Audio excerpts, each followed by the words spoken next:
Ciao, bentornati su Dog Decode. Oggi mi piacerebbe condividere con voi delle linee guida che abbiamo utilizzato per addestrare Ruska e che sono applicabili per qualunque tipo di comando o trucchetto che volete insegnare al vostro cane. Il primo passo è quello di indirizzare il vostro cane con il cibo. Utilizzare il cibo nella vostra mano come esca è un ottimo modo per insegnare un nuovo comando al vostro cane e metterlo in posizione. Ogni volta che volete insegnare un nuovo comando, munitevi di bocconi e fate capire al vostro cane cosa volete da lui guidandolo con la vostra mano e l'odore del cibo. Se dovesse faticare a mettersi nella posizione desiderata, potete fare su di lui una leggera pressione con le vostre dita. Così facendo però potrebbe impiegarci un pochettino più di tempo del previsto, perché siete voi a indirizzarlo nella posizione corretta, per cui cercate di insistere con i bocconi prima di ricorrere a questo metodo. Il secondo passo è quello di premiare il vostro cane in posizione. Rilasciate il premietto solo nel momento in cui il vostro cane ha eseguito correttamente il comando ed è nella posizione corretta. Il tempismo è fondamentale,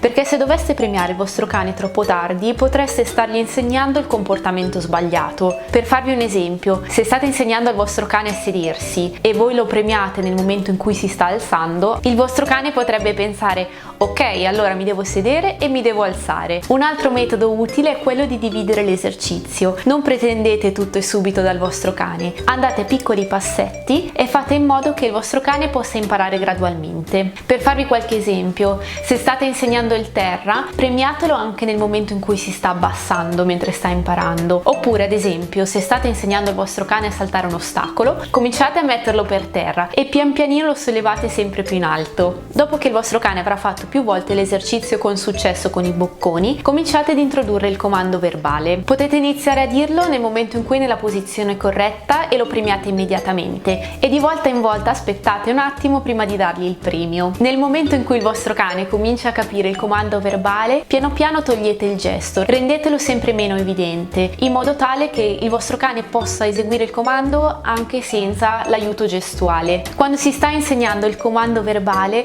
è importante non ripeterlo. Ricordatevi che il vostro cane è un animale pensante e intelligente, per cui dategli il tempo di capire che cosa volete da lui. Se doveste ripetere troppe volte la parola del comando, il vostro cane potrebbe pensare che il comando verbale è seduto, seduto, seduto, oppure peggio, potrebbe dire vabbè, tanto me lo ripeterà un'altra volta, per cui magari lo faccio più tardi. Quando dite il comando al vostro cane, ditelo quindi una volta sola, con un tono molto sicuro e ben scandito. Ora che il vostro cane ha imparato il comando, è il momento di rinforzarlo. Uscite quindi dalle vostre quattro mura di casa o dal vostro giardino e portatelo in contesti con altre distrazioni, come ad esempio in passeggiata o in un parco. Ricordatevi in queste occasioni di portare dei bocconi succulenti, in modo che il vostro cane possa essere più motivato a essere concentrato su di voi. Un altro consiglio è quello di insegnare al vostro cane a rompere le righe. Insegnategli quindi la parola libero, dandogli magari anche una leggera pacca sul torace e tirando fuori la pallina, per insegnargli che questo è un momento in cui si può rilassare e non concentrarsi su di voi. Un altro punto è quello di tenere le sessioni di addestramento brevi, soprattutto se avete un cucciolo, la sua attenzione non durerà molto, per cui tenderà a distrarsi molto facilmente dopo poco tempo. È meglio quindi tenere delle sessioni brevi ma efficaci, piuttosto che una sessione lunga ma poco proficua. Un altro consiglio che vi vorrei dare è quello di terminare sempre con un successo. Finite sempre con una nota positiva, piuttosto fate un passo indietro per fargli eseguire un comando che conosce bene. In questo modo il vostro cane non vedrà l'ora della prossima sessione di addestramento. Un altro consiglio è quello di non utilizzare il no. Il no è un comando severo e va utilizzato in una situazione in cui il cane si sta comportando male. In questo caso però non è giusto rimproverare il vostro cane, perché sta facendo del suo meglio per imparare. Utilizzate piuttosto delle altre parole quando state addestrando il vostro cane, come ops oppure sbagliato. Un altro consiglio che vi vorrei dare è quello di non usare la coercizione.